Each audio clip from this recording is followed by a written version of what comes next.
Stay tuned. Filter next. Do you remember where you were on 99.99? Did you ever think a fighting game could be so addictive, or that a polygonal blue hedgehog could look so good? Dust off that old white console, because it's time to count down your favorite DreamCast games right now on Filter.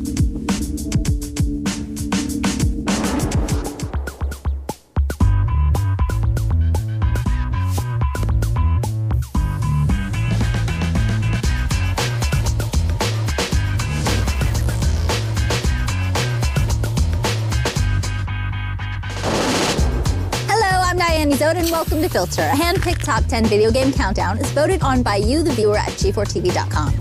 From Arrow Wings to Zombie Revenge and everything in between, the Sega Dreamcast went from the top of the console world to the bottom faster than you can say PS2. But along the way, the little white console that could delivered some groundbreaking titles that still look and play great today.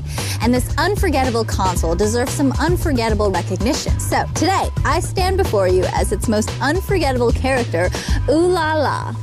So it's with great reverence, high esteem, and some bittersweet nostalgia that we look back on your favorite Dreamcast games. But before we do that, we thought you might want to know a little bit of the history behind Sega's Great White Hope and what made it so great in the first place.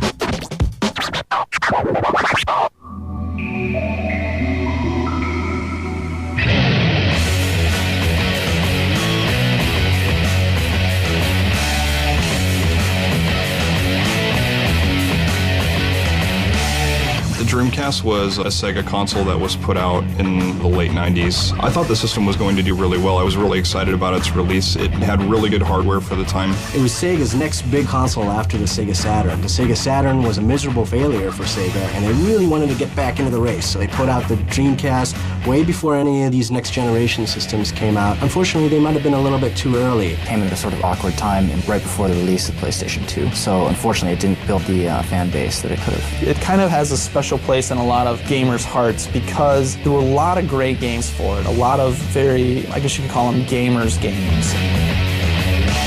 It wasn't selling as well, I guess, as the other platforms. Because some of the other consoles were doing better, they could make more mediocre titles, and lots of them, but the Dreamcast had this small library, and a lot of the games were actually really excellent and original.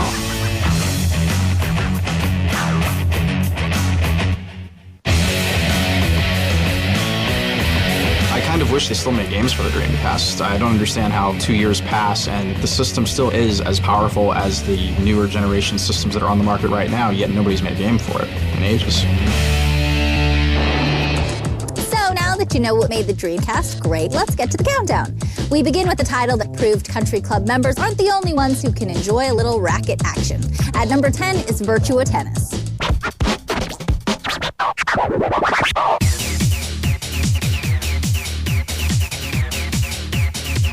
Virtua Tennis is a fantastic game. It's basically simplicity defined. You know, you just move the joystick, press one button. It's about as simple as tennis is itself and just as complex. Usually tennis games were kind of limited in terms of movement around the court, but with Virtua Tennis, it's not like a basic Pong type game or a ping pong type game. I mean, it actually required a great degree of skill.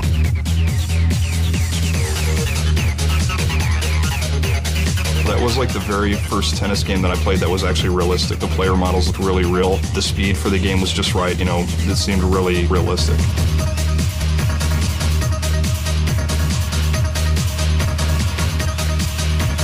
Virtua Tennis is by far the best tennis game I've ever played, genre breaker.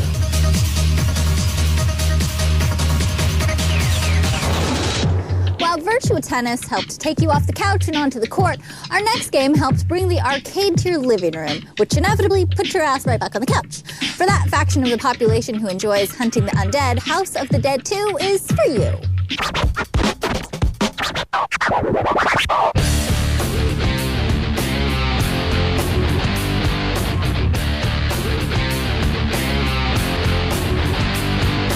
House of the Dead 2 is a funny shooting game. I think the thing that I remember most about House of the Dead 2 are these kind of ridiculous voice acting. Please be safe, G.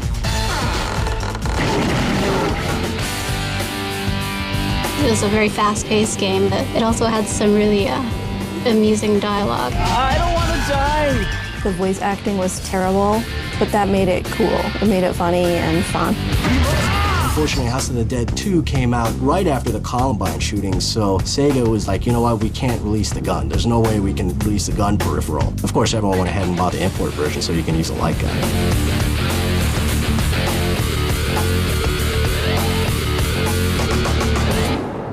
If you like the feel of cold steel in your hands, but you also enjoy pummeling enemies with your fists, then you're a prime candidate for our next game.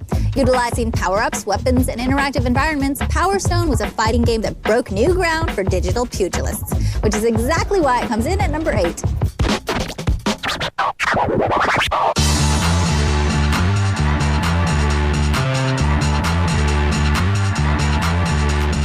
Power Stone is probably my most favorite game from the Dreamcast library. It's sort of classic Capcom stuff. It's fast, it's fun, it's colorful, it's got lots of character. It was really a nice mix between sort of complex and simplistic gameplay.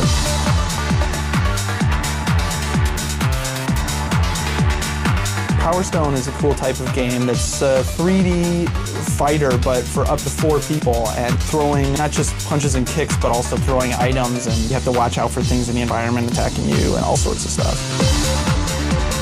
It was a crazy fighting game. I mean, you could throw stuff around and throw stuff at each other, you know, even throw each other. And it's probably, in many ways, it could also be seen as kind of a precursor to Super Smash Bros. So, Power Stone is the first fighter to appear in our list, but I have a strong suspicion that it won't be the last. Anyway, we need to take a break, but when we come back, we'll continue our countdown of your top 10 Dreamcast games of all time, and we'll see what some Dreamcasts have been up to since retiring.